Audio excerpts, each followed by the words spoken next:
Have they started sewing a woman in half yet?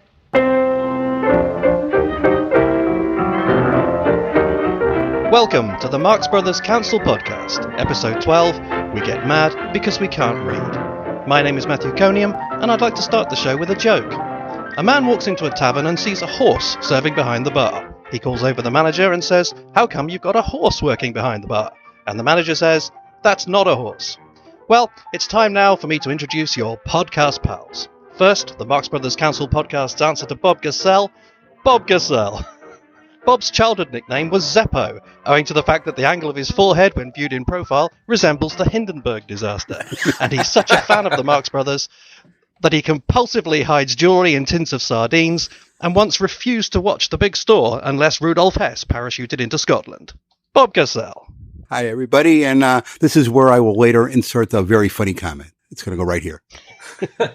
And standing in for Noah Diamond this month is Noah Diamond. Noah is the most interesting man in the world, it says here. And when he's not writing his own lead-in blurb, he's rediscovering, reassembling, and restaging the lost Marx Brothers musical, I'll Say She Is. Noah has been called a true knight of the theatre, owing to the fact that he once spent the night in a theatre, and he earned his childhood nickname on account of his habit of carrying his money around in a grouch bag. Ever since, he's been known to all of his friends as Baggo. Noah Diamond. I'll say he is. Thank you, Matthew. And as well as a Marx Brothers fan, our guest this month is a screenwriter, producer, and director who, with his partner, Larry Karaszewski, has written some really crap biopics. No! Has been responsible for some really good biopics, including Ed Moon, The Man on the Wood, and The People vs. Problem Child, which has been rightly described as the Citizen Kane of movies. You know him as Scott Alexander. He is, of course, Scott Alexander. Well, it's a pleasure, and I feel like you three are old friends, even though I wouldn't recognize you if I bumped into you on the street. And let me just clarify: Problem Child was a biopic? Not technically. No, I'll get sued if you call it a biopic. But it's loosely based on Richard Nixon's childhood. It was inspired by a real story. Okay, well, before we get on to the main subject, we always like to ask our guests their origin story, when they first discovered the Marx Brothers, how they discovered the Marx Brothers, and what effect it had on them. So can I throw that to you first? Oddly, like a lot of other people on the Facebook page, I seem to have discovered the Marx Brothers through The Big Store and Night in Casablanca. I don't know what it is about those two titles that come up the most. My parents, God bless them, took me to a double feature when I was about, I'll say, 8 years old, saying, "Scotty, we think you'll like this." And I had started to make Super 8 movies, and these guys are really funny. And it was a special outing with just me and my folks and not my siblings. And I just fell in love with them there. And from third grade onward, I became obsessed. My mom had to sew me a Groucho style. What's the frock coat? A frock coat, yeah. A cutaway. Yeah. Well, she made me one out of felt, and then I could run around the playground with my grease paint mustache that she applied and be Groucho Marx. And then this was the heyday of the Marxes. I discovered them around probably 71. 72, and this is when all hell was breaking loose, and I grew up in Los Angeles, and there were so many revival houses. You could go see a Marx double feature every night of the week, sometimes triple features. I once even went to a quadruple feature, and I recruited a few friends. This is still elementary school, to be my Marx cohorts. I don't know if they loved them as much as me, but they went along with it.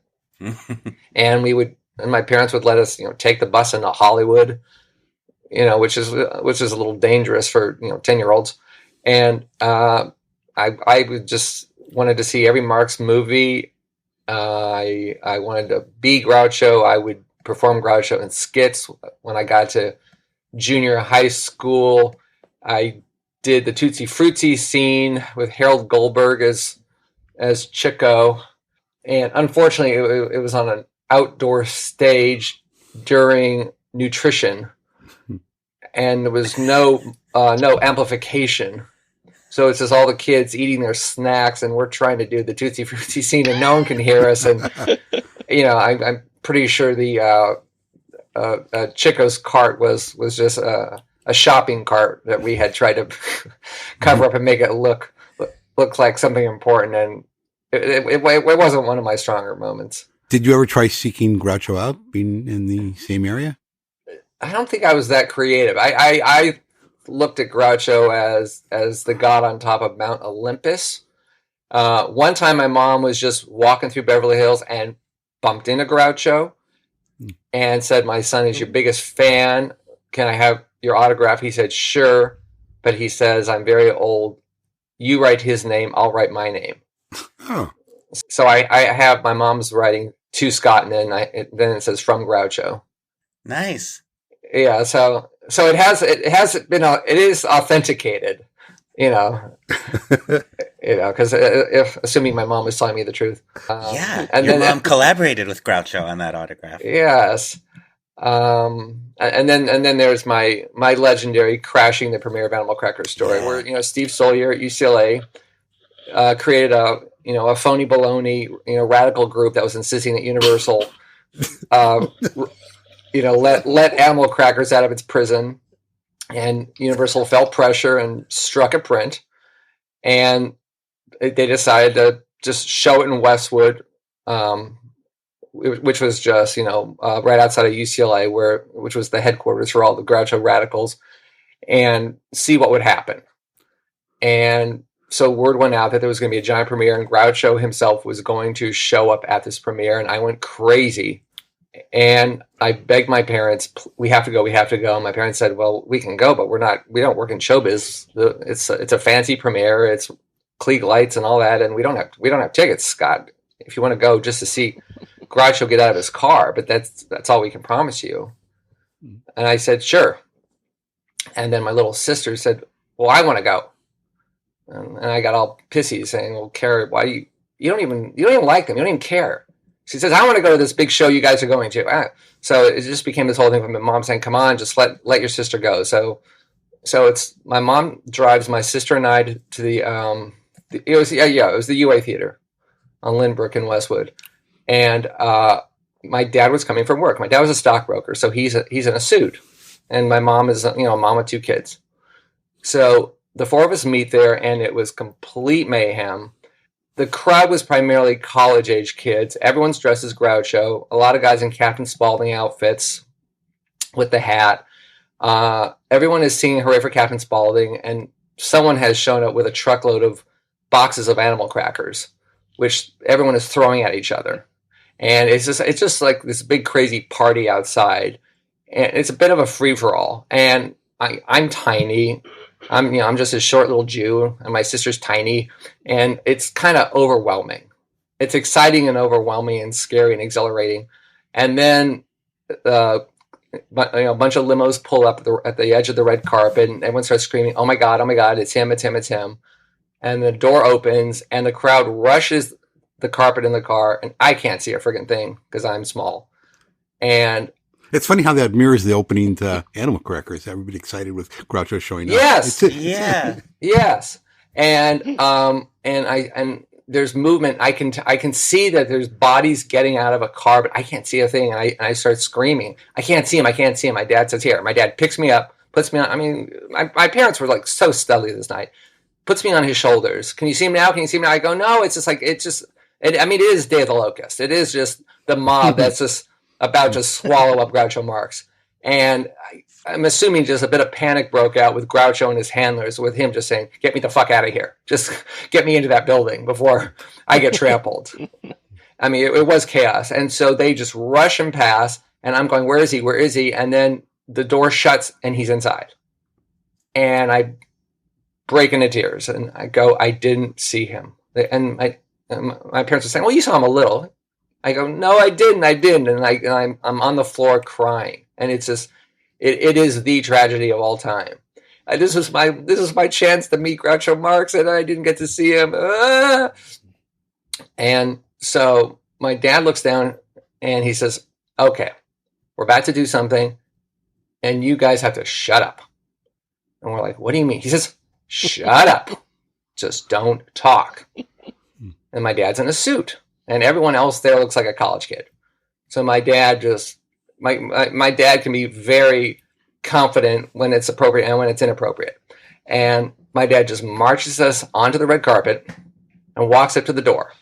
And my dad, there's a girl at the door with a clipboard, and he glances down the clipboard. Our name is Alexander, and he's looking for a party of 4. And he says, "Anderson, we're here."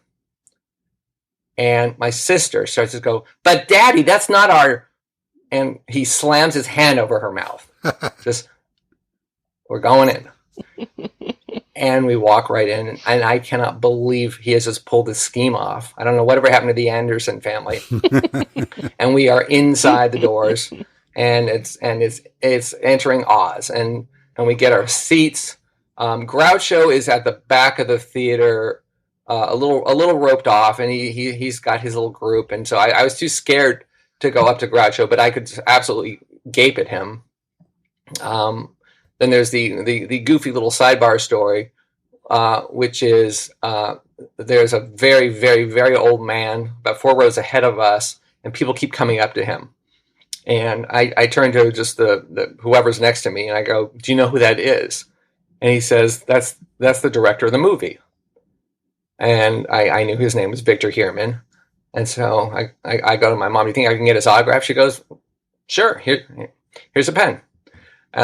And so I walk over and I meet Victor Heerman, who's 1,000 years old.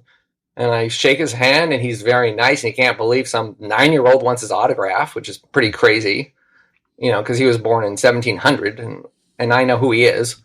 And he autographs my program, which I still have. And then I go back to the seat. And then my sister, who is she's delightful, and we're still best friends. And I don't want her to come off really poorly in this story, though she does. And then she says, "Well, I want his autograph." And I get indignant because I'm it's sibling stuff. I go, "You don't even know who he is. What's his name? You tell me his name." She says, "I want his autograph. If you got his autograph, I get it too." She's like a little 7-year-old. And it's like, "Well, fine. Go get, yeah. Sure. Fine. If you don't even know his other credits, you don't even know what he did. Fine. Go get his, I don't care. Go get his autograph." So she goes down to Victor Heerman, and then I can see her like haggling with him, and then he pulls out a pen and he autographs her program, and then she grabs a pen from him, and then a fight breaks out, and I'm like, "What is going on here?" And I can hear them yelling at each other, and she says, "It's my mom's pen." He says, "No, little girl, I took it out of my pocket." "No, it's my mom's. I saw my mom take it out." And Kara was wrong, because I gave my mom's pen back to Mom. This is Victor Heerman's pen. So anyway, it's just this little girl beating up a 90-year-old man. I think she finally she got it from him. It's like he couldn't win this one. Scott, was this the famous occasion when Victor Heerman locked you and your sister in miniature cells to make you stay? I know. I was delightful with him. He had no issues with me. No. Did you ask him who the doubles were during the blackout scene? I wish. And then Groucho. And is this when you got the idea for Problem Child? Yes. And then the capper of the evening was Groucho went on stage and he did 20 minutes, and it was all the greatest hits. But I remember the most is he told the bathrobe story, because it was the right crowd. He could end the story properly, which is Harry Ruby popping out of Captain Spaulding's trunk and saying, "Where's my fucking bathrobe?" And sometimes the language gets toned down in that story. Was Zeppo there? I have no idea. I mean, there is one nice still from that evening, which is Groucho and Victor Heerman. Actually, I remember exactly where they were standing. Because there was a mural on one of the walls, and I would have thought that if Zeppo were there, he would have posed in that picture. Mm-hmm. He was probably the guy sat next to you who told you who Victor Heerman was. Well, how do you know that, mister? What a great story. Yeah. That's quite something. It was really it's magical. Just possible. It's just possible that a member of the Anderson family might be listening, or somebody who knows the Anderson family might be listening. If by any chance you're out there, do get in touch and let us know if you had any problems getting in that night. But one of the things that we like to do on these podcasts is look at some of the famous books that have been written about the Marx Brothers or written by the Marx Brothers. Whenever possible, we'll try and track down the authors and get them to talk. But what I wanted to do this time was look at the Marx Brothers by Kyle Crichton, by the late Kyle Crichton, which was the first major book written about the Marx Brothers. And for such an important book, it's one that's has sort of almost been forgotten about. And the first thing I wanted to ask you all is how many times have you read it? Because I'm not ashamed to admit that this is actually the first time in preparation for this recording that I've actually sat down and read the thing cover to cover, and I don't know why really, because it's such a key text. Same with me, first time. I read it. It was the second Marx Brothers book I ever read after Adamson's, and very early on in my time with the Marx Brothers, I found it at the library, and I did read the whole book then, but it was so early in my interest in the Marx Brothers that I remember on first read, I was probably, about 10 years old, feeling a little impatient with it because it never, it takes so long for the book to get to the part of their career that I knew about at that point, which was the films.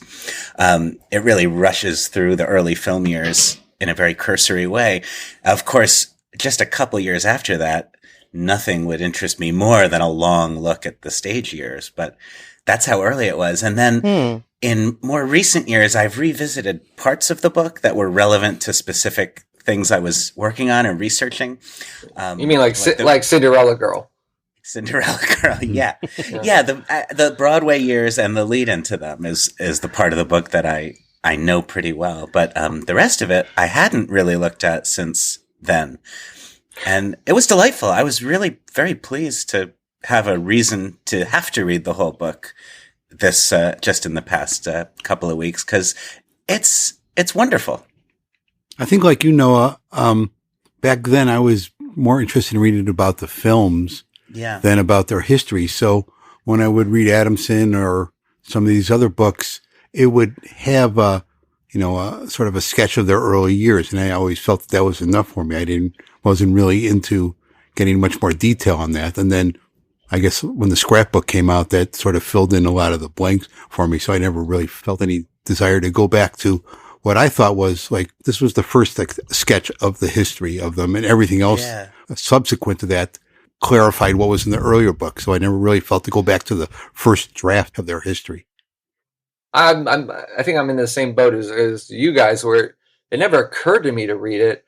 Like everybody, I read Adamson first, and I really focused on the movie books, Marx Brothers at the movies, Leonard Maltin's books, and I did read Groucho and Me because I was obsessed with Groucho, and I was particularly obsessed with that one book because it had a photograph of the brothers shooting pool, and Groucho didn't have makeup on. And it was the only photograph I'd ever seen of the real Groucho Marx. And I used to draw a mustache and eyebrows onto that picture in pencil to prove to myself that was really him. And then I would erase it. And I'd come back the next day and I'd draw the mustache back on again. And I basically wore a hole through that picture. And then like Bob's saying, when the scrapbook came out, it filled in so much.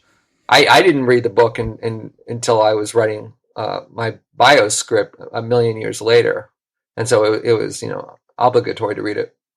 And I don't think it's even been reissued much, has it? I was talking to Bob just before we started recording it. He's got the American first edition. I've got the British first edition. I've only ever seen old editions of it. Has it been reprinted much? I don't think so. There's a paperback version from like 1953. I don't know anything past that. But I'm sure there is.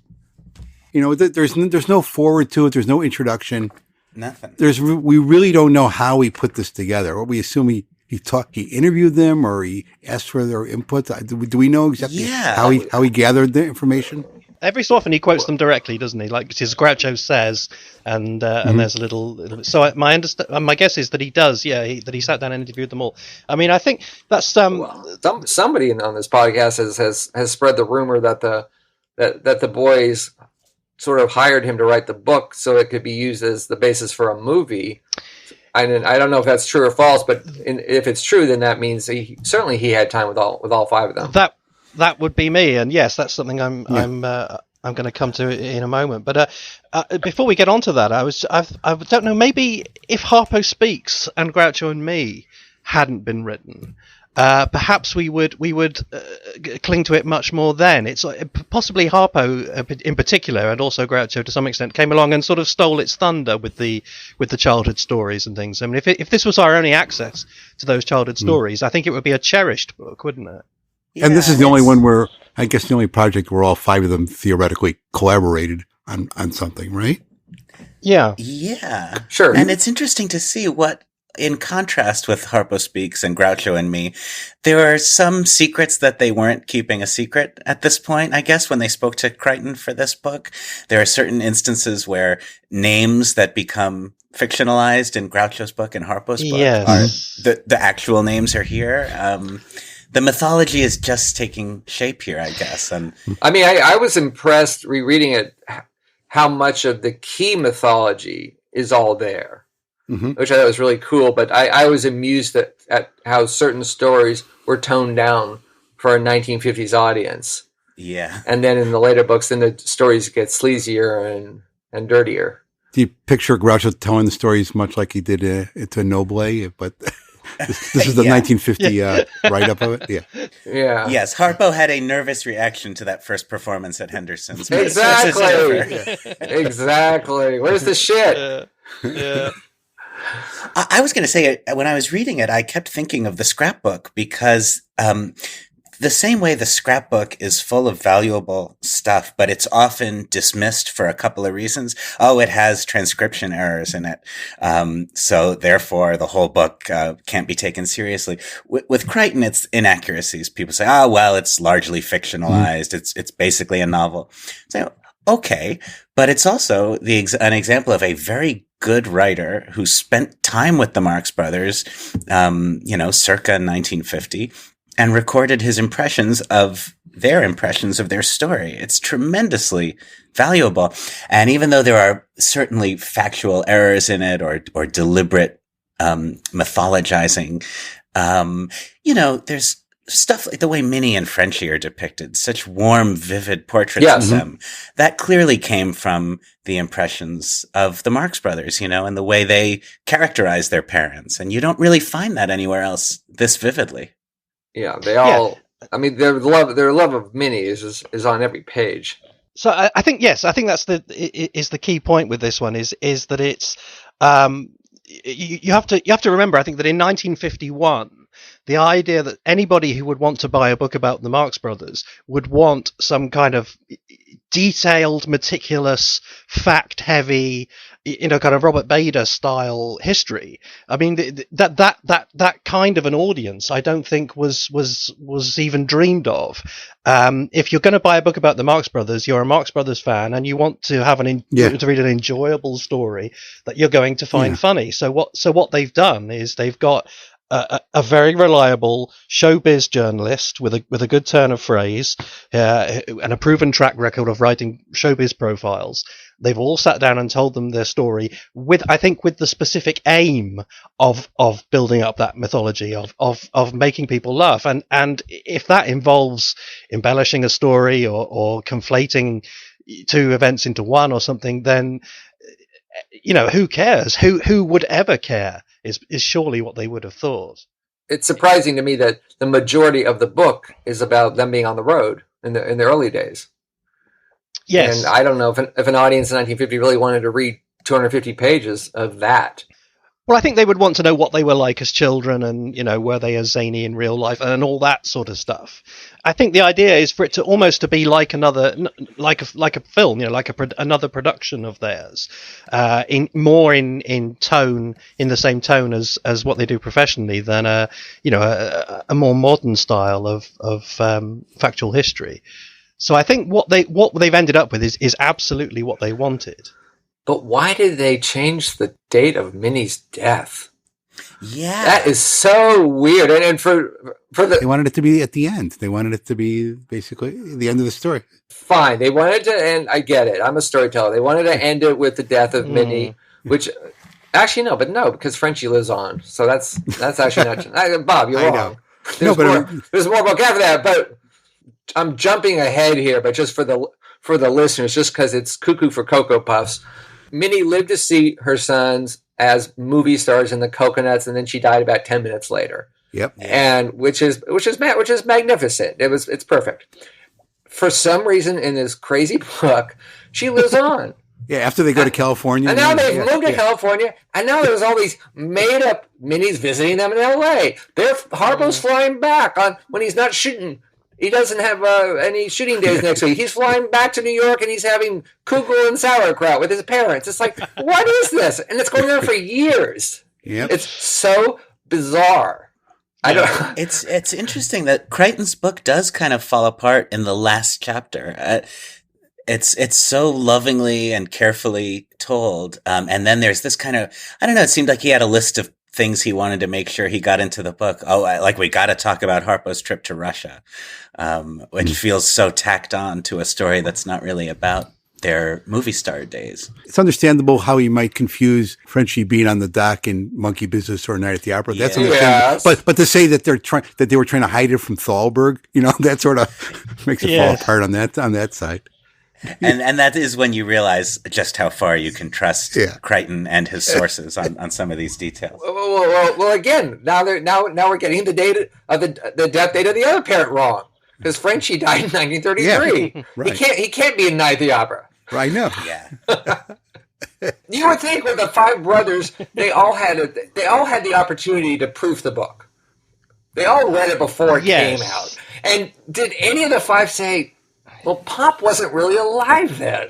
That's what you have to wonder, because I think a lot of it is, he had a mountain of material, and I think he does just, occasionally, I think it isn't falsification and it is a mistake. As I've said before, I have a theory that when he's talking about humorisk, which again he puts much later than it happened, but so do other people. I'm sure that the quote he gives from Groucho has wandered off the track and is talking about Love Happy. He talks about a film that's like Chaplin-esque pathos, just me without my brothers. I'm sure he's talking about Harpo in Love Happy there, which they've just done. It's their most recent film. They've just made it. And I think he was meant to be talking about humorisk. He's wandered off the point, and I think Crichton has missed that somehow and has put that in as a comment about humorisk. And I think he probably was struggling with a mountain of material and did make these mistakes. But yes, you do have to wonder, did they proof it? Maybe they didn't. I mean, I'm sure Chico did. Maybe they just didn't bother. Another interesting thing is that there's virtually no dates or years ever mentioned in this. When I was reading this, I'm like, well, what year is this? Is this 1914? Is this 1921? I was sort of totally lost track of where they were in their lives. And it was only when they hit like, okay, Gummo's going into World War I. I'm like, okay, now I know where we are. Or, it was very hard to decipher exactly how old they were and what year we were at any point, because no year or date is ever mentioned. I wondered if that was to some extent deliberate. Maybe Crichton realized there was a discrepancy in the official ages as given, to the studios. And maybe that as soon as I start imposing a chronology on this, people are going to realize the math hasn't added up all this time. But sometimes it's just deliberate for no purpose. That he puts Home Again after Cinderella Girl. Yeah. And Home Again ran for 4 years, so... the brothers know which show came first. Yeah, that could be a political, we're going to stack in order of ascending triumph, so that it... That's interesting. It makes a clearer narrative somehow.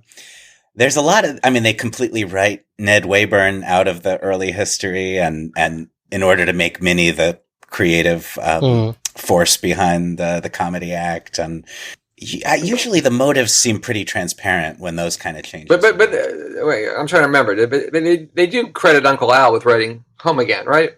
Yeah. Yeah, that thing of the paper from the butcher shop. Yeah. That's a detail that has lived on.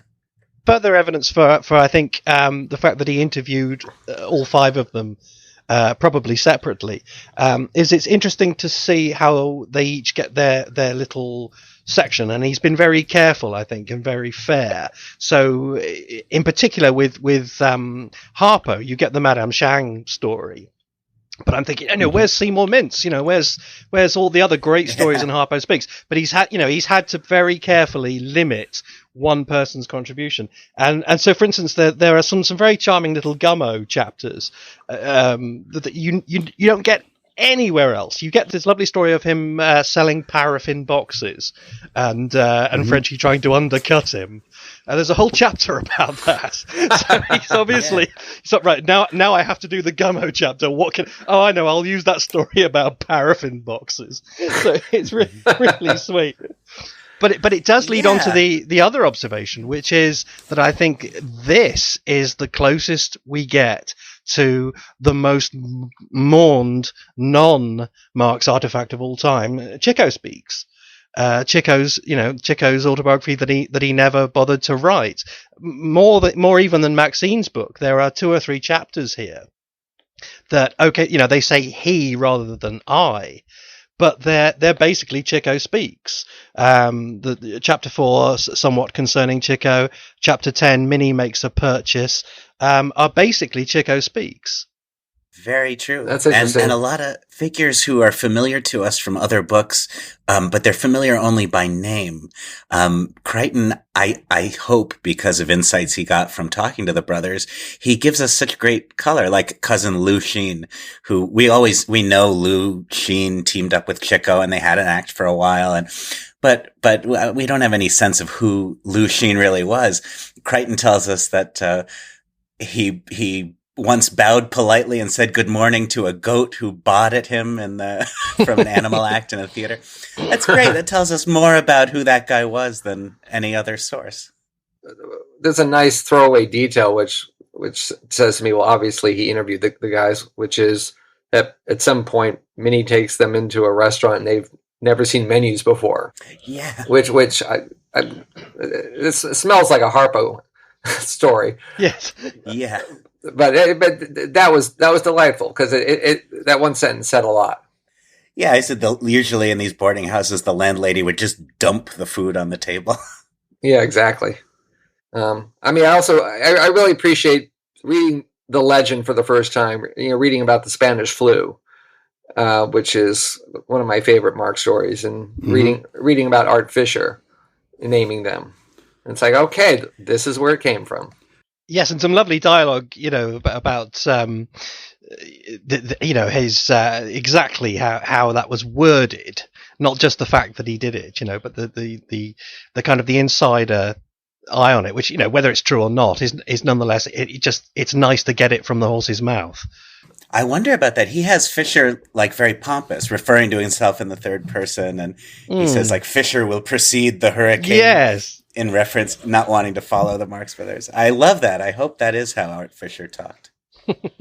He also, in terms of the beginning of all the mythology, he makes a point of saying Zeppo is funny. And there are some nice little Zeppo stories as well, actually, aren't there? There's some very funny things about him accosting people in the street and pretending to know them, and then and stuff like that. And there's some good little Zeppo stories in it. And then I started making a list of things that were just crazy wrong or crazy weirdly omitted, and then another list of the stories that just got bigger and bigger through the subsequent books. One of my favorite stories, which is just kind of tossed away in this book, is opening night of Alsatias with Minnie breaking her leg. Mm-hmm. Which by the later books is this. It's basically Captain Spaulding's entrance with 4 Nubians carrying Minnie, in front of a cheering crowd. And in this book, I think it's them just like bringing her in back through the back door before the show starts. It is very interesting to watch the stories grow through time, isn't it? If you start here and follow some of them along. Yeah, no, it says in the book here that Wolcott and the others, they planned to come to the show. Wasn't the legend always that they were supposed to go somewhere else, that they changed their mind at the last minute? Yeah, that legend has been debunked since Hector Arce did a nice job dismantling that long ago. But yeah, the Alsatius chapter is interesting for the usual legends that it doesn't include. It doesn't have the rescheduled opening. It also correctly identifies James Bury by name, although gets his biography wrong. It leaves out his chorus girl. Yeah, that whole legend of the chorus girl who Groucho calls Ginny. That's not in it either. I'll say it's actually a much more accurate version of that story than we would get, I guess, until Hector Arce. The one that really interests me is the story of Frenchie's prowess or lack thereof as a tailor, which is one of those stories that always kind of niggled with me a bit, because these were people living on the breadline. That there's just no way that the popular image of him as this comically inept tailor making suits with different sized legs and things, could be true. And it's interesting the version of it in here. If you kind of half read it, if you read it without giving it your full attention, it seems like it is that same story, but actually it isn't quite. It is slightly different. Crichton writes, disdaining such an ordinary device as a tape measure, Papa had his own way of gauging the dimensions of a victim. He stood off at a distance of 5 or 6 feet and regarded the client with interest. Blah, blah, blah, blah, blah. After scratching hasty pencil marks on a piece of paper, he would then resume his gaze of the object. At intervals, he would come forward to punch up the shoulder of the happy customer or yank his vest into place. If the old suit of the patron happened to be a bad fit, the new one would most certainly sag in the same places. In other words, he's actually quite good. He's just hit and miss. He does it in an unorthodox way, and if the original suit isn't very good, then the new one won't be either. But it doesn't say that he's just rubbish at it, and he produces these ridiculous cack-handed suits. That doesn't come in until Groucho and Me, and obviously Groucho and Me is written as at least in part as a humorous book, so it's Groucho that then runs with it and says you could always tell somebody who had a suit made by Frenchie because the legs were different lengths and so on. And then, of course, in Harpo Speaks is constrained by Groucho to some extent. So he then kind of tells the same story as Groucho, but not as a comic routine, but as a statement of fact. So it's fascinating to watch the evolution of that story. I mean, come on. He's the worst tailor in New York City. We all know this. You gotta use a tape measure. You just gotta. Yeah, he's an unorthodox hit and miss tailor, but the idea that he would last 2 minutes in New York when, there are so many people out of work who could do it better. Making these ridiculous comedy suits. My favorite story, and I told this to my family earlier today, and they were just totally shocked by it. Was a story of Groucho taking the girl to the show in the blizzard and leaving her stranded there. No, that story is chilling. I always wondered what sauerkraut candy would taste like. He was always told with sauerkraut candy as what he had spent that money on. I mean, to be fair to Groucho, it is a moment of self-revelation. In the telling of the story, Groucho knows he's not going to come off good. The story that I love in the book that I don't think I've encountered elsewhere is after they have their first great success at the palace, and this sort of down on his luck old Shakespearean actor approaches Harpo at the stage door and asks him for money. And he says, you've had a great success and I'm sure you'll have many more, but one day you might be where I am now. And Harpo gives him $10. And Crichton writes that Harpo was 2 blocks uptown before he realized that this was in some way symbolic of Broadway success, because the old man would never make the mistake of approaching a failure coming out of the palace. Mm-hmm. That's a beautiful showbiz moment that has a lot of truth in it. It's lovely. It's completely made up, Noah. I'm sure, but it has a... It smells like ghostwriting from a mile away. I guess so. Yeah, I guess it does smell like ghostwriting, but there's a show business truth in there. Ghostwriting from somebody who knows something about the world he's depicting. An old bearded Shakespearean actor. Yeah. I think I saw that guy yesterday in the theater district.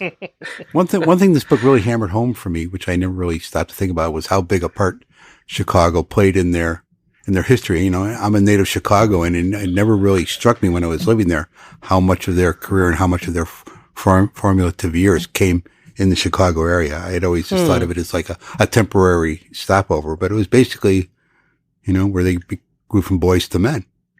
They lived there as a little longer than they lived on 93rd Street. Mm-hmm. Wow. This is more of an omission, but this may be only post-Bader. I wasn't really aware until Bob's book about what a big deal blacklisting was in their career, and how they never played the major circuits. And it's alluded to in a few pages of Crichton, but that's really it. Whereas you come away from Bob's book going, wow, they were shunted out of the major houses for years.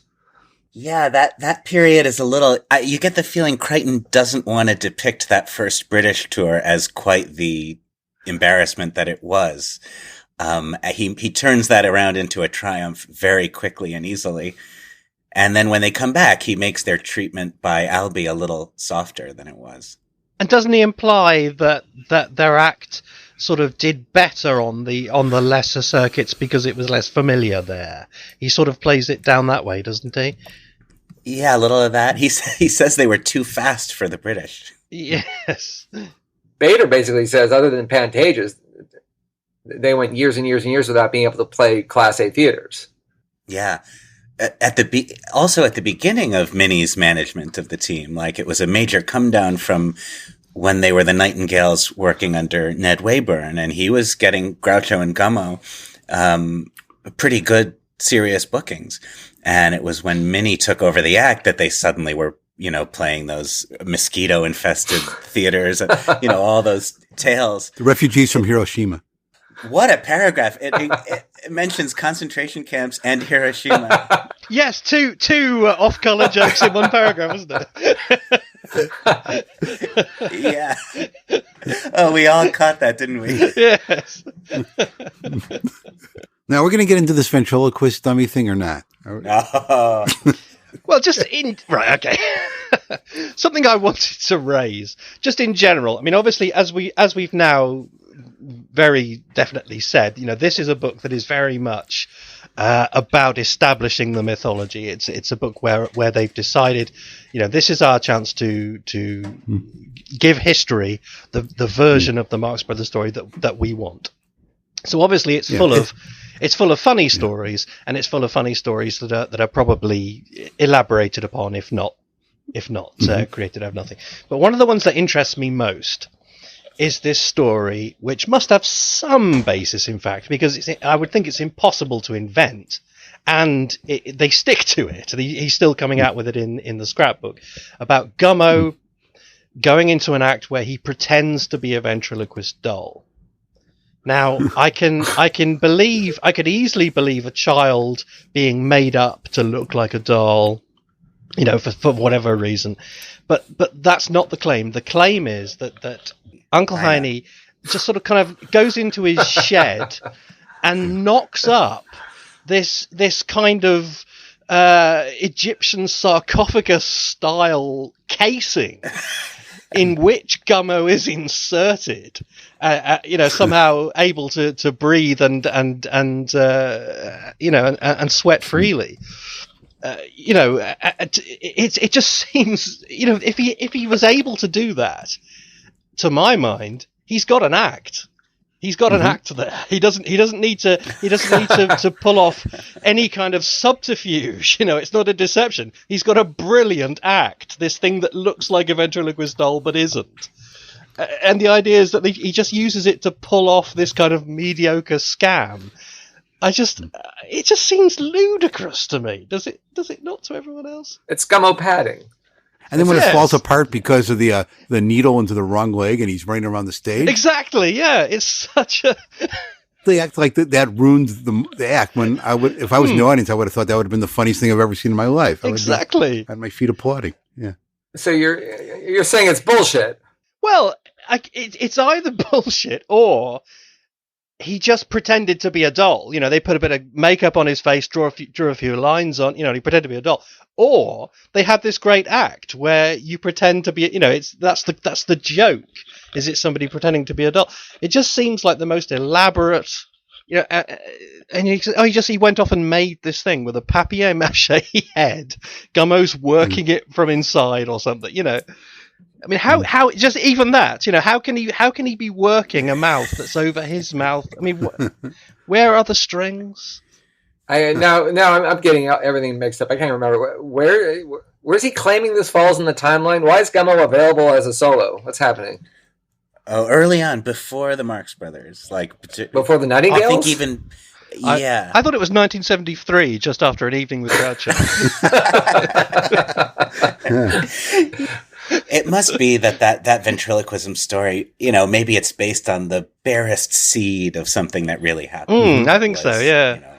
Yeah. Elaborately embellished. Maybe it was one of those showbiz stories that people pass along. I once saw an act where there was a fake ventriloquist doll, and then they needed more Gummo pages. Exactly. So I think Scott is exactly right. I think they needed a fifth of the book to be Gummo, and what is there with Gummo? He went in the army. We've done that. He sold paraffin boxes. We've done that. We need something else, and I'm sure they conjured that story up, and that was his good story. So when he got interviewed by Ennobili, he told it again. That was his story. That was his anecdote. It just seems like the most ridiculous subterfuge. Well, whatever. They're writing a book, and books are made to be sold, and they knew a fifth of their buyers are Gummo Marx fans. Exactly. Yes. So I'm going to ask this. Janie, what's her name? Janie O'Brien? Is that her name? Janie? O'Reilly. O'Reilly, I'm sorry. Janie O'Reilly. Now, she toured with them for quite a while, according to this book. There's no story about her being with any of the brothers?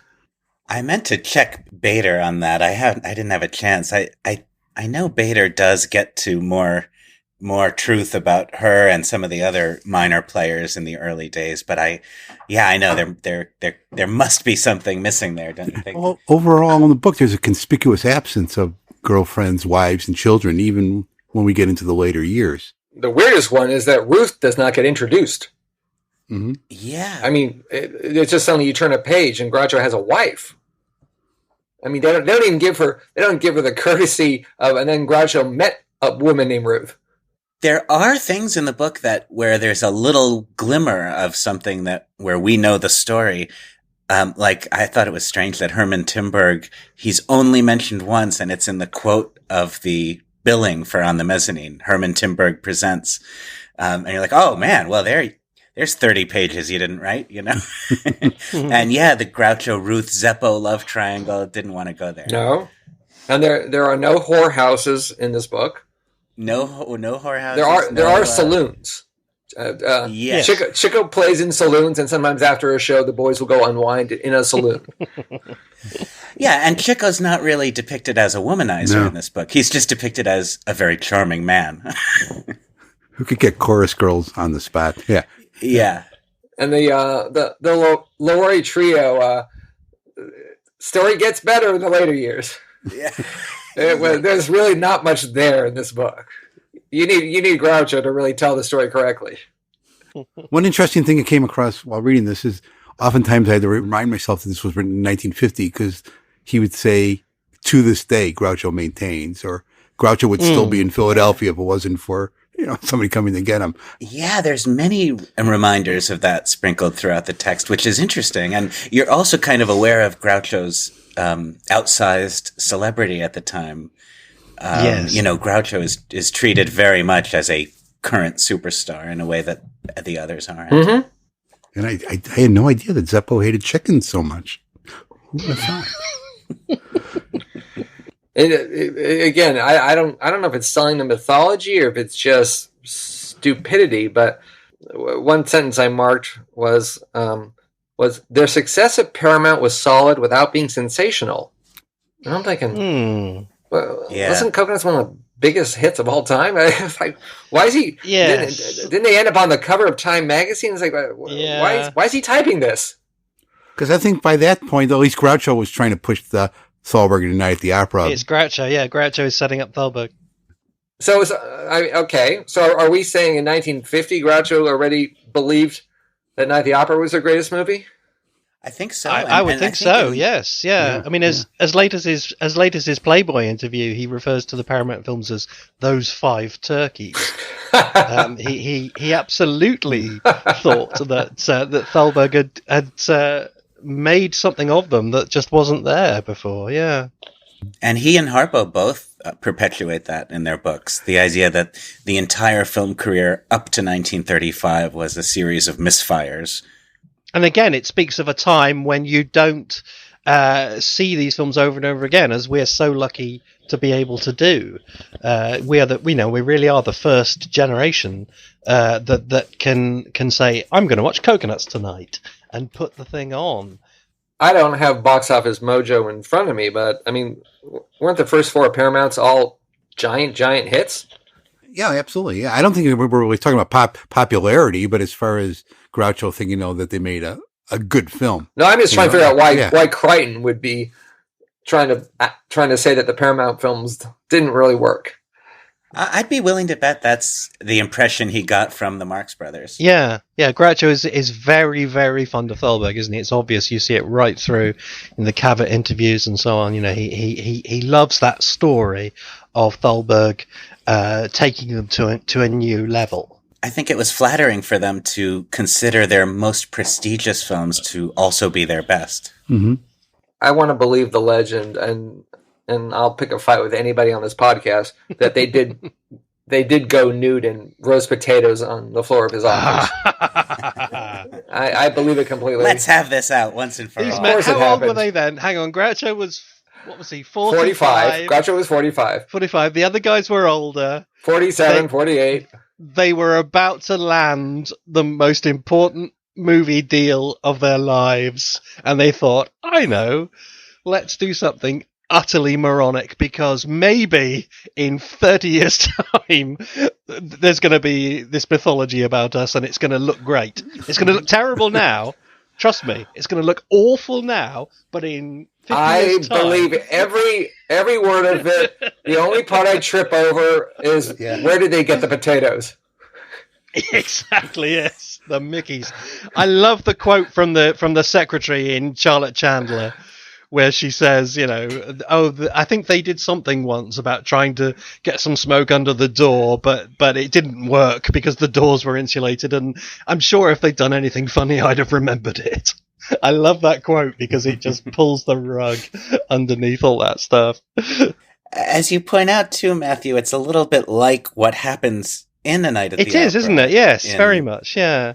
In, what's his name's office? Gottlieb, office. Yes. But I do think that's the beginning of the tradition. Now, of course, whenever you have a meeting with an important producer, you strip down for it. Of course, yeah. It's mandatory. Yes, you think nothing of it now, but at the time... Yeah. Did you and Larry ever try that, Scott? Larry and I have been stripping down since 1986. That's where the title Man on the Moon comes from, right? The title Screwed. Hey, I read Leonard Maltin's review of that. Yeah, it's a little mean. And considering I've been friends with Leonard since the 80s. I was going to say, I remember somebody in the Facebook group made a mild dig about Leonard Maltin, and you leapt to his defense, and I thought, now there is a nice guy. If the man that wrote that review of Screwed, if he's sticking up for him, this is a fair man. I think it's funny. I don't care what Leonard says. Well, let's come to the subject then of biopics. As you mentioned earlier, Scott, it is my feeling that part of the reason why this book was written was so as to create a narrative that could then be used for their life story on film, which unfortunately, as we know, never did happen. The first inkling of it that I've been able to find was back in 1947, before Love Happy, but still with Lester Cowan supposedly at the helm, and it was going to be called Mother of the Two a Day, and they bought the screen rights to Woolcott's article about Oh, wow. about Minnie, and that was the what it was supposedly being based on. They for some reason they bought the screen rights to a newspaper article, which seems very strange to me, but that's what they did. And then They bought the rights to an obituary. basically, so yes, that's right. They bought that as a screen treatment, and there's a reference to that in. And these days in Hollywood, we call that IP, intellectual property. You can turn anything into a movie. That's right. Yeah, a Lego, an obit. It's a Wonderful Life was a greeting card, wasn't it? it was. Yes, Yeah. yes. Was it really? Yes. Oh, wow. Yeah. Look it up. So this is 1947. It's right after Night in Casablanca, but before Love Happy. And then the next we hear of it, I think, or we hear of it obviously some more, but after a little layoff, we hear of it again in 1956 in the Daily Reporter on February the 7th. It's apparently now in the writing stage at MGM. So right through the 50s, there is this concerted effort to make a biopic. So it seems to me, if not relevant, then extremely coincidental that all 5 of them got together at the same time in the same place. I was looking up news clippings for about the book the other day, and early 1950, before the book even comes out, Crichton is saying that he hopes to have it turned into a screenplay at some point. Yeah. So I think what they're very much doing is creating their story, and they're telling it to this showbiz journalist, Kyle Crichton, so that they have, the makings of a screenplay. And I'm sure that is the essential purpose of it. Because they were very serious about it. I mean, when you look through the trades, every couple of years, Chico pops up saying, we're going to do something, we're going to do this. Harpo pops up saying, I'm going to do a film, just me, set in France, where I play a mime artist or something, whatever.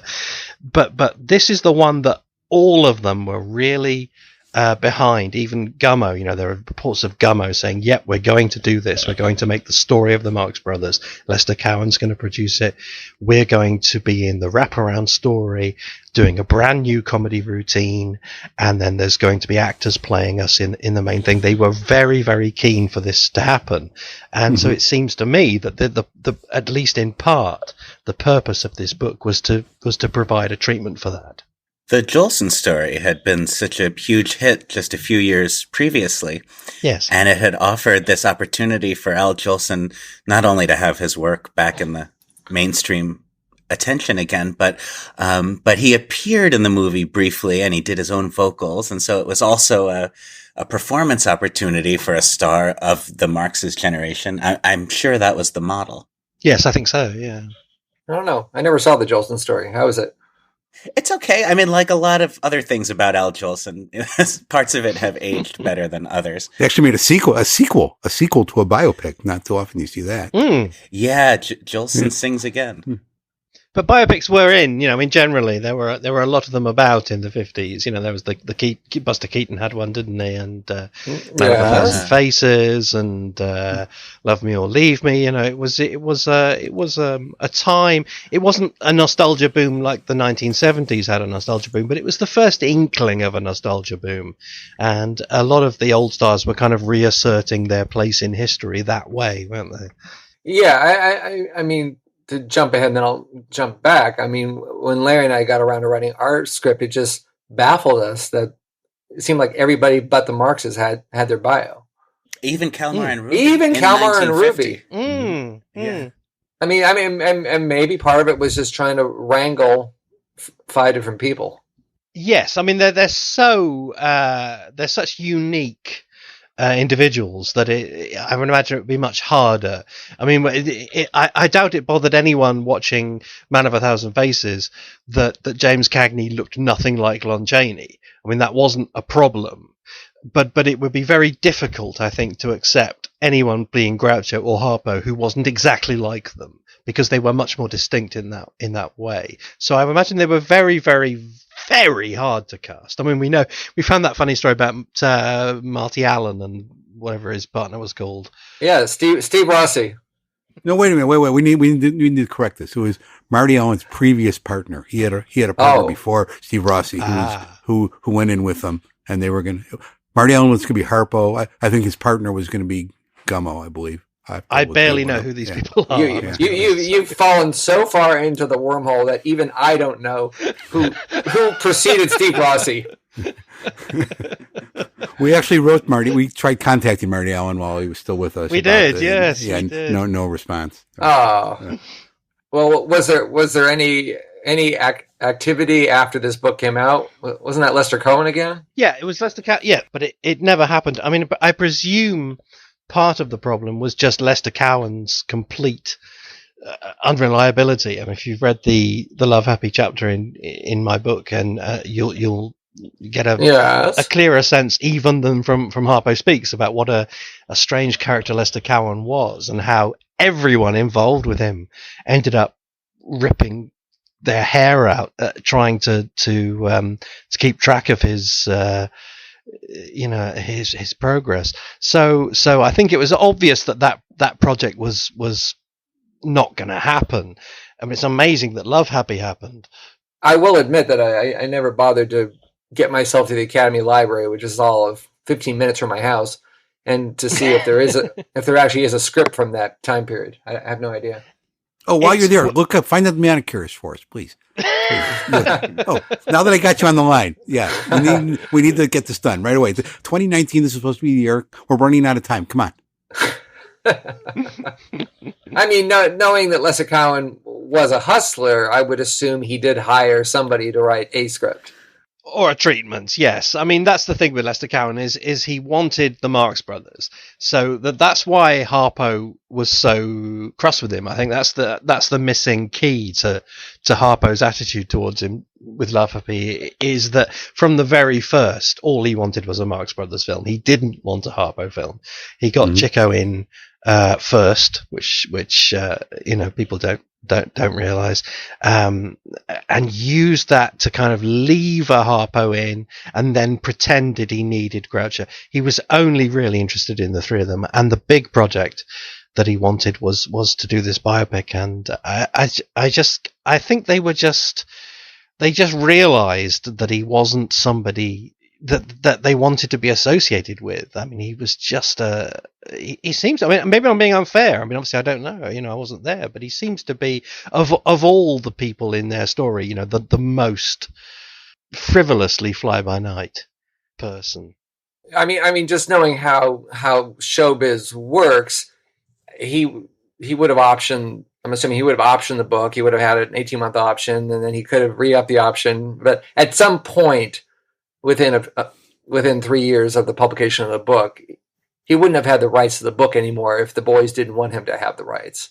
Mm-hmm. So at some point, they must have, by the mid-50s, they must have just said, oh, forget it. And Groucho's the biggest star in the world again, and he doesn't care. He doesn't need the movie. Yes, that's right. I mean, 56 is the last I've found any reference to it until about 1965, I think, when it comes up again as a separate project. And that, I think, which evolves in the Minis Boys, I think, eventually. Vaguely, yes. It kind of half inspires that. But that one definitely went to a script because Joe Adamson's read it. It started, according to Joe, it starts with Groucho and Melinda. So, as themselves, and then flashes back from there.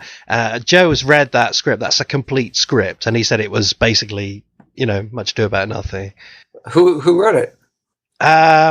Good question. I can't remember. It's just the writer. It doesn't matter. But exactly, it's the director that matters. For goodness sakes, God! Don't these write themselves? Yeah. But yes, so yes, there was a big gap, but then it does come back with a vengeance. And well, let me just read from my own book here. Sheila Graham told her readers in November of 1956 that the Marx Brothers biopic idea, first mooted around the time of Love Happy, was again a going concern. This time it was to be called Mini, with Groucho, Harpo, Chico and Zeppo all appearing. Harold Hefferman suggested the following March that Groucho, Chico, Harpo and Gummo were set to appear of themselves, and that Zeppo might possibly join them. As before, a search so far unsuccessful was underway for youthful lookalikes to pay them in the main section of the film. Groucho's suggestion that they cast 4 beautiful girls and let me be the director was apparently not acted upon. Sol Siegel was to be the producer, and a script now called Minnie's Boys, but unconnected to the later stage play, was duly completed, only to be followed by the usual sound of doors firmly shutting. Joe Adamson read the script a decade later and found little to get upset about. Their lives were seen in flashback, and Groucho, at least, was seen in the present day, recollecting stuff and discussing it with his daughter Melinda. I didn't like it. So that was the 1956 version. It would have been wonderful to have Groucho, Harpo, Chico, and Gummo as themselves and have somebody else play Zeppo. That would have been a nice slap in the face. Yeah, just have Van Johnson as Zeppo. Yeah. Or Alan Jones. Yes. Zeppo was aboard. He was part of the project for a few days, and then he said, "You know what? I'm quitting. I'm quitting the act." Hang on, he said. I'll tell you what he said. I made a note of this from. He said, "This sounds like horse shit." Which is the line from Scott's script where he's first they first put the proposition to him that he should join the act. Yeah. My favourite line in the whole script. This sounds like horse shit. So yes, let me just fill you in on exactly what we're talking about here. In addition to the biopics that you know and love that Scott and Larry Karaszewski wrote, there is also a Marx Brothers biopic script.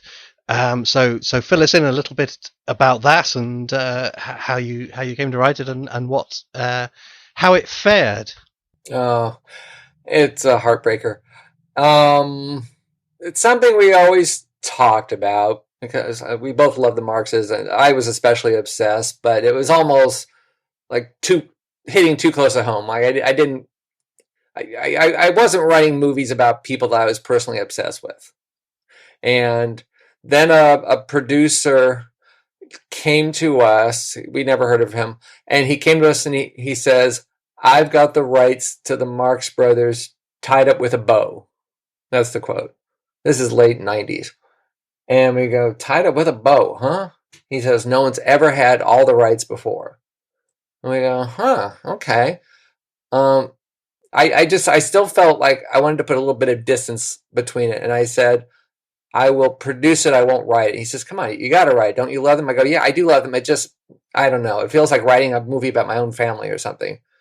And so we just kind of held him at bay for a couple years, and we met with other writers. And then after we wrote Man on the Moon, which was about a comedian, and we were working a lot with Jersey Films, which was Danny DeVito, Stacey Sher, Michael Schamberg's company. We started thinking again about the Marx Project, and we were sort of like the favorites at Universal for 5 minutes. And I knew that most of our story, if we showed stuff in the movies or recreate stuff in the movies, would involve the 5 Paramount titles, and those were based at Universal, as we all know. And so it seemed like, maybe it's meant to be. So we went back to him, and then we went and we pitched it to Danny, who was a big Marx fan, and Danny was screaming with laughter, and he says, "This will be so much fun. Let's do it." And so we took it into Universal, and we got all excited, and we made the deal, and everyone was giddy. And then we started working, and then it turned out that the rights really weren't tied up with a bow. It turned out they had the rights to Groucho. And that, as we all know, there have been different frictions over the year with the estates. And that Harpo and Chico hadn't been called up. They didn't know about this. And so there was a lot of, and certainly nobody called up Zeppo and Gummo. So there was a lot of backstage fighting with the lawyers. And eventually that got worked out. And then we embarked on this massive project, which we were doing for love. And it gave us an excuse to reread every single book. This was one of the only projects we've done that really was not about interviewing people. because there are so many books about the Marxes, it just sort of felt a little silly to go track down people. Out of courtesy, we spent time with Arthur, and now just in a complete coincidence, I'm friends with Andy, Arthur's son. We spent time with Arthur just to be greedy and to use the opportunity. We drove out to Palm Springs and we hung out with Bill Marx and with Susan, who was still around. And I felt very privileged that I was spending time with a first generation Marx relative, and she was the last one left. And that was really nice. And Susan and Bill were really gracious with us. And I still actually talked to Bill about a month ago. So that was nice. But because of all the books and whatever, Bill's written books, Arthur's written books, everyone's written books, it's sort of like people have run out of stories to tell. If they were going to write the stories, if they were going to tell the stories, they would have put them in their books already. So it was really just an opportunity to reread Adamson for the 1,000th time. And oh my God, I can't even remember his name now. Help me out, guys. Camphor. Thank you. Yeah, Stephen Camphor. Universal optioned that book to take it off the market because they thought it would be it was going to be like a bidding war in a competitive situation. Like 3 studios are going to be fighting over who gets to make a Marx Brothers movie, in 2000, which is just absurd. So we embarked on years of work. It took us at least a year to produce a first draft, which I just found 2 nights ago, and it was 281 pages long, which is madness for those of you out there who don't follow these things. When you write a screenplay, it's a minute a page, give or take. So that would be 281-minute long movie. That's what we want. Yeah, everyone's salivating like, oh boy, yay! That's a 5-hour movie. Just what we want. But when you do all that work, then you got to cut, a lot of it out. Unfortunately, Universal got overconfident with Man on the Moon, and they moved it to Christmas Day, and we were pleading with them not to. We were saying it's not a Christmas Day movie. Man on the Moon fucks with the audience's head. It's meant to be upsetting. It's meant to annoy you the way Andy annoyed you. It's not meant to satisfy. It's meant to intrigue. And Christmas Day movies are grandma, the kids, everyone gets in the station wagon, and you go on a family outing and you see a movie. And this is the opposite of a feel-good film. Mm-hmm. And they're like, no, it's Jim Carrey in a comedy. We're like, guys, it's Jim Carrey. It's kind of funny, but this is not grandma and the kids. Anyway, opened on Christmas Day, and it was a disaster. And so suddenly, Man on the Moon had lost money for Universal, and we're the guys who were halfway through writing another comedian biopic for the same studio. So we did so much work, and we really enjoyed focusing it.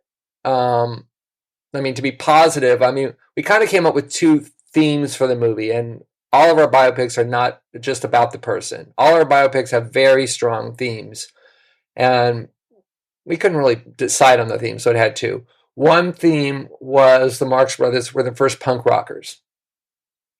And so we ran with that thesis a lot in terms of the disrespect for part of it is selling the legend, but the disrespect for authority, the disrespect for breaking the fourth wall, the disrespect for the proscenium, the disrespect for traditional storytelling, the rough housing, the talking back to the managers, oh, I'm fining you $5, that kind of stuff.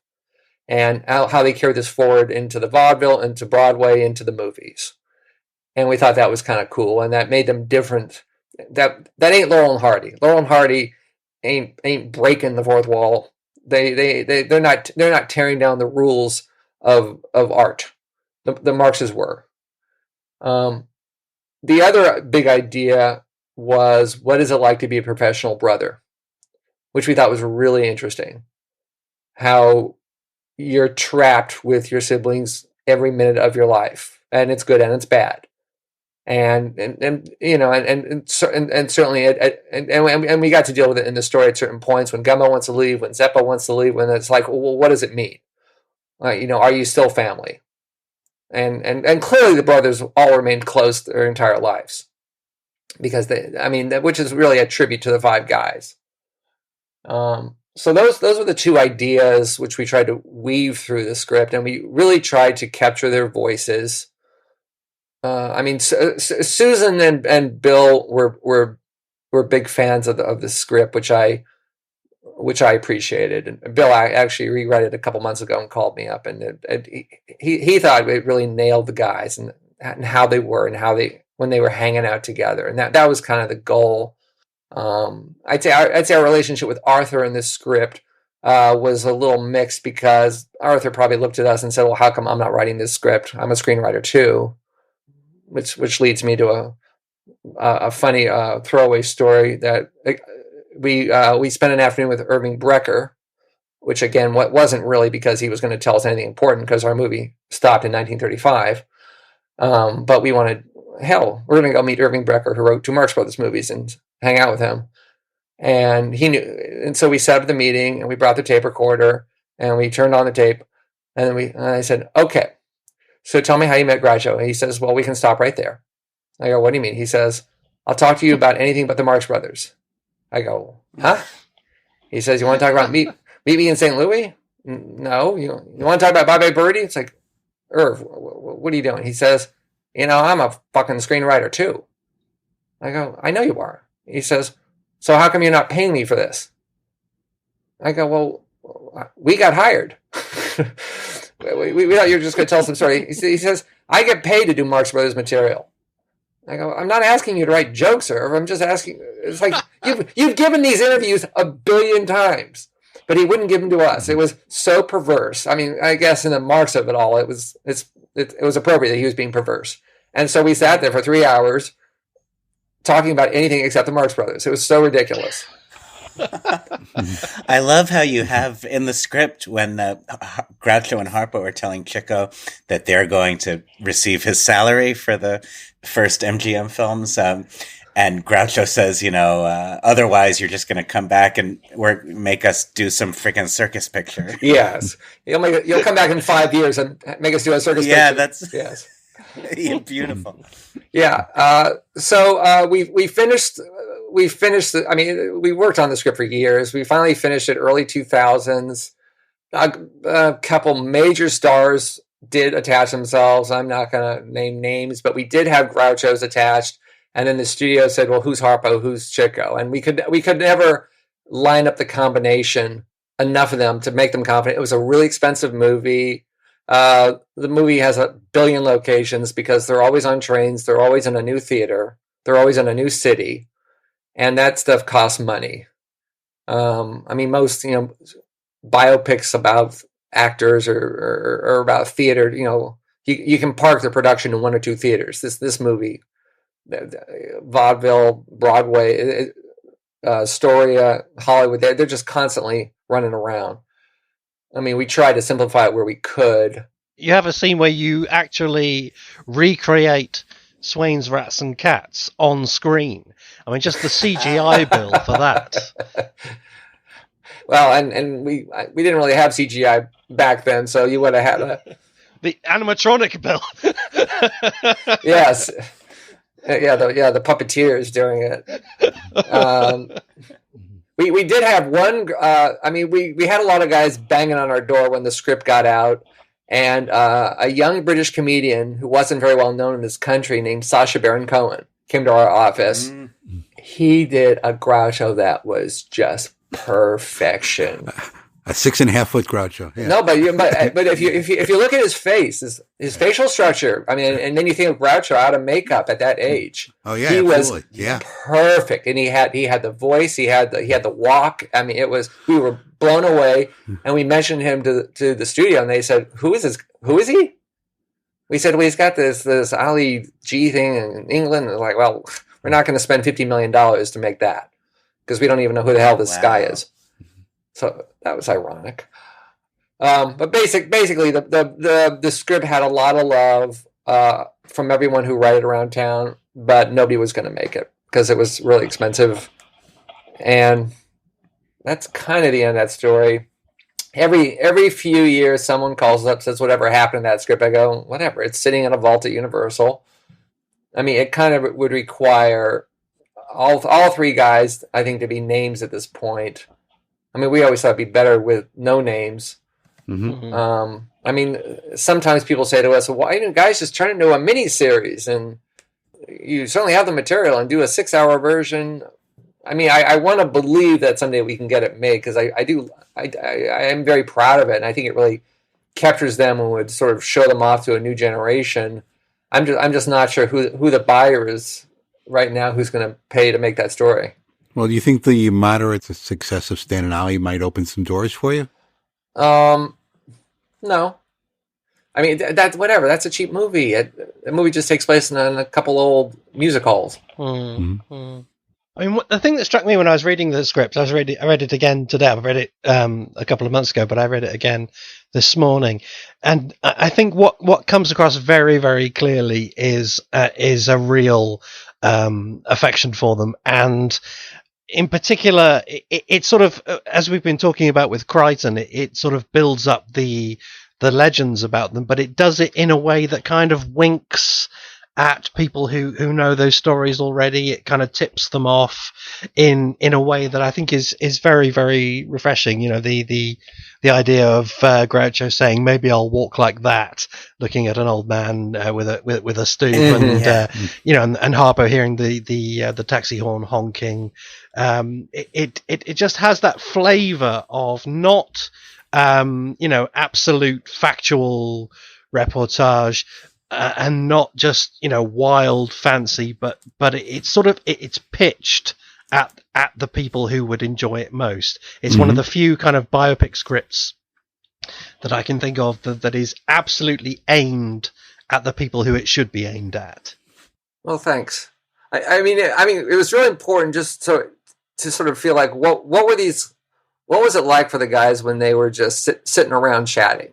And when they've been, like, you know, on planes, trains, and automobiles, you know, for the last 40 years, they've been together every minute of their lives. So what is it like being one of these guys? Mm-hmm. For me, one of the things I like so much about what you did with Man on the Moon and Ed Wood is telling the story of an artist in that artist's style. You know, Man on the Moon is very much the film Andy Kaufman might have made about himself. And this is a Marx Brothers style telling of the Marx Brothers story. And so that's all the excuse you need for, you know, leaning a little bit on the mythology, because we know exactly how they would have told their story. It's in Crichton's book as well as their books. And, you know, and so the idea that if the Marx Brothers were presenting their story, they wouldn't have been slaves to the facts. They would have been as entertaining as possible. And, you know, this clearly would be a phenomenally entertaining movie if it were made. So you have things like them fleeing from the rent collector in the style of them fleeing from Henderson the detective. You know, it's I hadn't really realized how much the running through the rooms, slamming the doors was a recurring motif until we watched all 13 movies in a row, prepping to write the script, and then sort of realized that we could take that opening scene with the rent collector and kind of make it the motif of the whole movie. Yes. I got a lot of pleasure out of sort of just trying to work as much Marx Brothers style material into their lives with a bit of a wink. And before we get inundated with requests from our listeners where they could find the script, why don't we head that off at the pass? They can't. I'm not allowed to post it online. So leave us alone. There you go. When we were writing the script, I think we took the most pleasure, believe it or not, in writing Zeppo. Because we found Zeppo really interesting. And when people asked us how the project was going, we said, well, believe it or not, Zeppo might be the best character. Because we sort of found the frustration of being fated to be Zeppo Marx really like this existential crisis. And he ends up getting a lot of really interesting scenes just about with that he is completely self-aware of his fate in life. And there's no joke there, and you know, and then when he gets to go on the one night, because Groucho has appendicitis, and then Groucho cuts that one off. And when he finally decides to leave the act, we sort of made it into a big deal. And then of course we just had the boys. immediately go, oh wait, is Gummo available? It's just like they don't give a shit. They'll just swap them out. He does have the most extraordinary press. I mean, Bob in particular has made this point that there is virtually nobody in the history of movies for whom in showbiz reportage that has this shtick of being rubbish, being no good at their job. It's constant. And I mean, I'm looking at my copy of Crichton here, and on the back of my dust jacket, I don't know if the American one is the same as the British one, but it's got a blurb about Kyle Crichton. He was the associate editor of Collier's. He's written dozens of profiles of great names in entertainment, blah, blah, blah, blah, blah. He's so intimate that he's commonly regarded as the sixth Marx brother, and with the exception of Zeppo, the worst actor.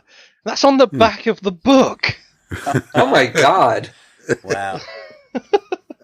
And unlike Crichton's book, you actually got the date of Zeppo's departure from the act right. Because, thank you. The book has Zeppo in the meeting with Thalberg. Thanks for that lavish compliment. Yeah. Oh, and we also got it right that they shot animal crackers in New York. Yeah. You win on points. Yes. You did your homework. How he made that mistake, I'll never know. When we write these scripts, we do have to come up with a 3-act structure, beginning, middle, and end, and we always try to go out on a high point, some sort of emotional point where the audience can feel good about having watched the movie, and so we felt Night at the Opera being a hit is the high point, and so. Working backwards, that meant the failure of Duck Soup and the possible breaking up of the act became the end of the second act. So the movie covers about 20 years, and it starts with them as young teenage thugs in New York, and Mama gets them into showbiz, and then they end up coming out to Hollywood, and they have a bunch of bad marriages.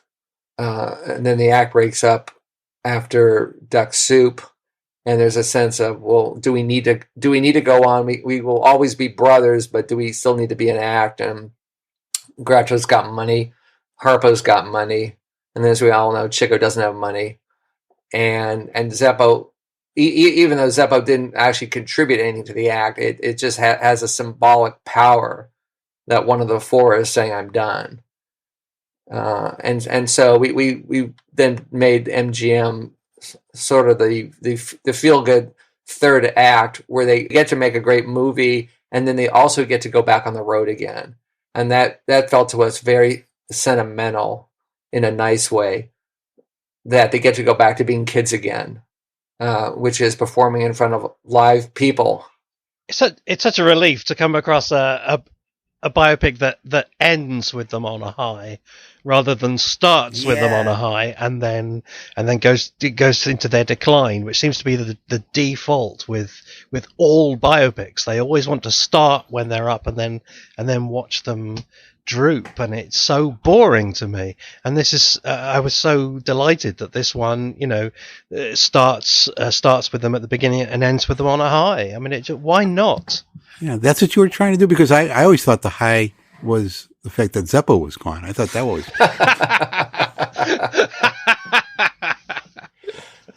Well, I mean, putting ourselves in their heads, the idea of guys who are pushing 50 going back to 5 a day must have been like, holy shit, what are we doing? Why is this happening again? But on the other sense, there must have been a sense of being able to recapture your youth. And it probably was a little magical. Yeah, and it lets you close on Minnie. Yeah.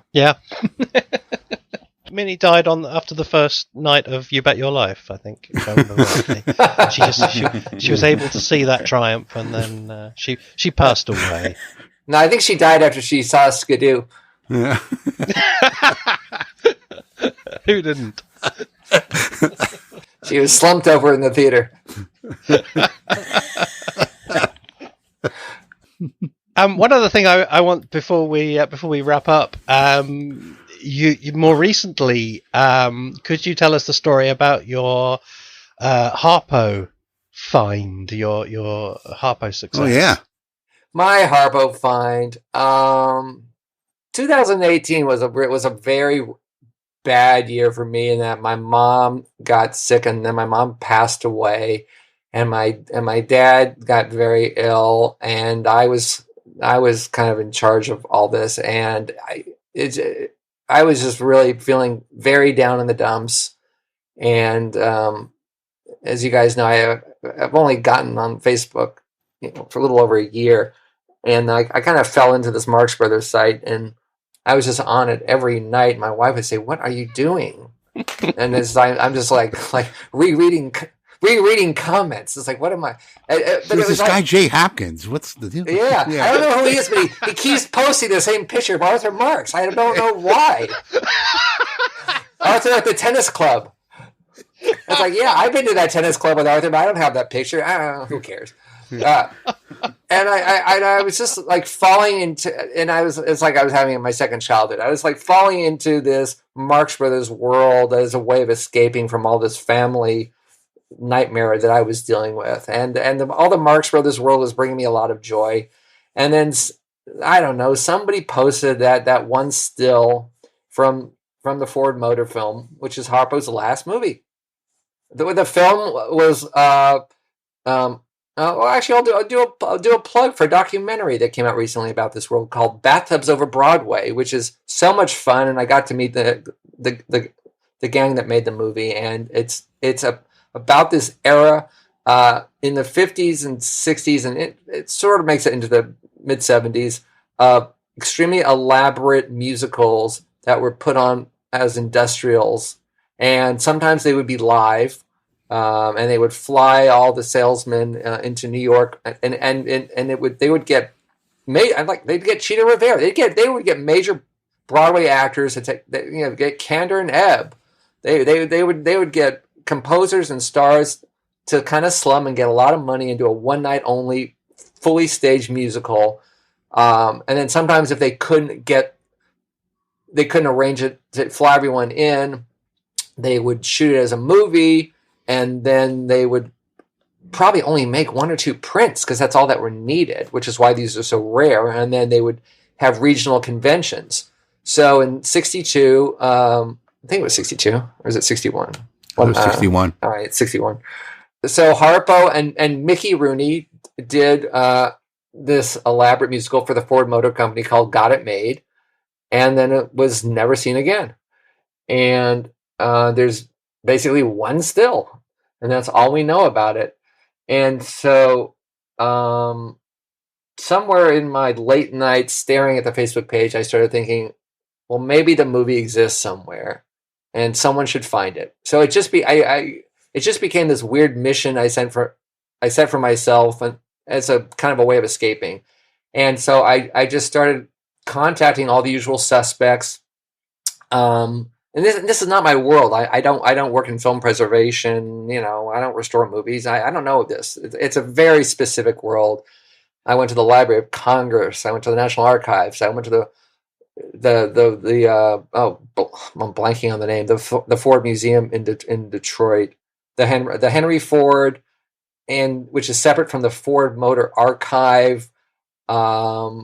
I went to the Smithsonian. I went to the Academy. I went to UCLA. I went to all the obvious ones, and I wasn't getting anywhere. I tried researching, figuring out people who had worked on this movie, and this is just deep Google.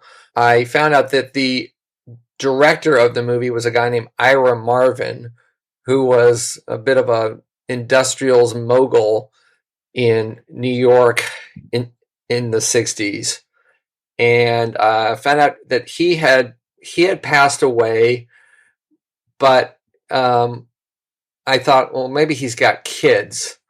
And so I started, it's like you end up on the black web at this point, like trying to find who are the children of Ira Marvin. Mm-hmm. And I found two of his kids through Facebook. And I can't even remember. I think one lived in France and one lived in Amsterdam. And I tracked these people down, and I said, okay, 60 years ago, your dad directed Harpo Marx and Mickey Rooney and blah, blah, blah. Yeah. And when he passed away, did he have any film cans? Did one say got it made? And they were a little intrigued, and then they got a little perplexed, and then they kind of got bored with me, and then I stopped hearing from them. So there was that. Then I did more research, and I found that the film was scored by a blacklisted Hollywood guy named Edward Eliscu.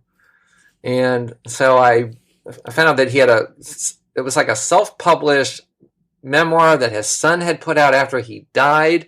And I got that one. And that one, actually, it's kind of interesting. He was blacklisted.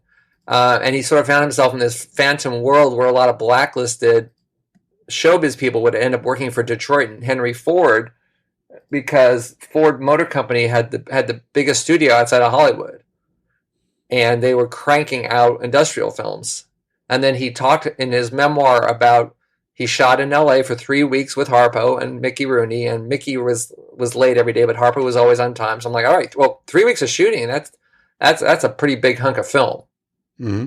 Talk about how it was unusual to be working back in Hollywood, even though he's on the blacklist, but he's in this like weird shadow industry of working for a Detroit motor company. But it's being done, with all Hollywood people in town. So I wasn't going to contact Edward Eliscu's son, because I know the son of the composer does not have a print. I'm not going to. It's funny. I'm looking it up. It looks like the source of the photos that are available are from his papers, which are at where am I seeing this? At Western Connecticut State University, which is right by me, actually. Yeah, I think I might have contacted them saying, hey, do you have any 35 millimeter movies lying around? And they do not. So but that collection is the source of that photo. Ira Marvin later went on to sort of become a TV producer, and best remembered for the Dukes of Hazzard reunion movie. So, and why not? And then I contacted an archivist who told me about it's not a webpage. What is it when they used to have like a BBS? A news group or something? Yeah, where it's like a limited group of people who can communicate with each other. Mm-hmm. And it's at the University of Kentucky, and that's the headquarters. And so I basically sent out an SOS on this very esoteric site saying, looking for Got It Made 1961 Harpo Marx musical, length unknown. And I know it's color. And then I heard, and I'm not gonna say the name of who has it, because it's kind of gotten dragged out here. But a stock house contacted me, and they said, we have it, and it's in a can, and we've never opened it. And I go, oh my god! And they pulled the printout, and they sent me some screenshots, and they've got the film. I've seen the frames from the movie. It's just under an hour. It's about 57 minutes long. They are restoring the colors. They are creating brand new digital files, and I wait to see how they choose to release it. But I would think that will be some point this year. Harpo's final film will appear. I think it's going to be on the Dukes of Hazzard reunion box set. What a story. What a story. I mean, I really, from the age of 10, I've been a Marx Brothers fan. And to think that a Facebook group that I started on a whim at Bob's instigation, actually, should have been the catalyst that has saved this thing from almost certain oblivion. I can't tell you how happy that makes me feel. And from everybody that is listening to this, and every Marx Brothers fan on the planet, thank you so much for what you've done. I mean, that's an incredible story. Oh, thank you. Yes, thanks, Scott. Thank you for listening to episode 12 of the Marx Brothers Council podcast. Thank you to Noah Diamond, Bob Cassell, and our special guest, Scott Alexander. Don't forget to check in at marxbrotherscouncilpodcast.com, tell your friends, and spread the word. Until next time, here's a classic recording from the early days of the Marx Brothers. Oh, Groucho, I'm very happy you're going to sing with me. Dinah, you're happy about everything. That's not true. Why don't you try being miserable for a change? If that works out, who knows? Maybe next year you could start crying on the show. Oh, come on, Groucho. Maybe on this show you'll start crying. Yeah, well, the evening is young yet. Yes, it is. I wish I was. Yeah. What are we going to sing, Groucho? Dinah, it's impossible. We could never sing together. Why not? Well, it's very simple. I only sing in the shower. How about Peasy Weezy? Peasy Weezy. No, don't be alarmed. It's the first song I ever sang in vaudeville. I was about 15 years old. As a matter of fact, I sang it at your house one night. Oh, that Peasy Weezy. Yes, that was the night George kicked me out, remember? I wonder what he'll do now. Well, he'd probably do it over again. I'll tell you how you sing this song. I sing 3 lines and you do the punchline, and you sing 3 lines and and it goes on and on like that. Okay. Mr. Truman, if you please, huh?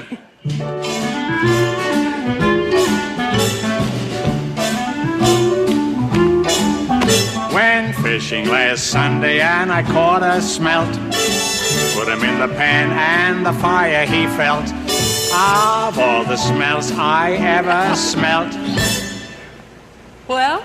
I never smelt a smelt like that smelt. Peasy Weezy, what's his name? Peasy Weezy, what's his game? He will get you if he can. Peasy Weezy is a bold bad man. Oh,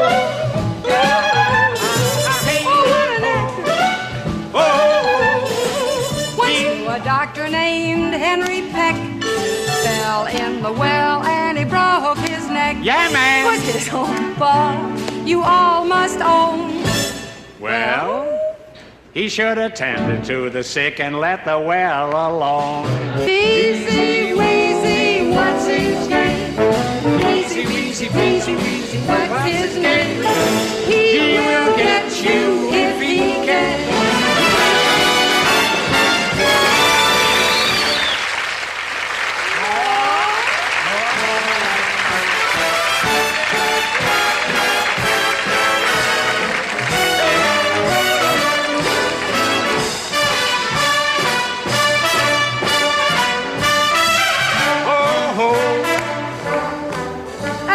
Salmon swam up the river to spawn. Yeah. He said to himself with a great big yawn. The next time I come up this way, Well, would you like to try it or shall I? Oh, let's do it together. Shall we? Yeah. I'm gonna make the trip in a Chevrolet. Mwah!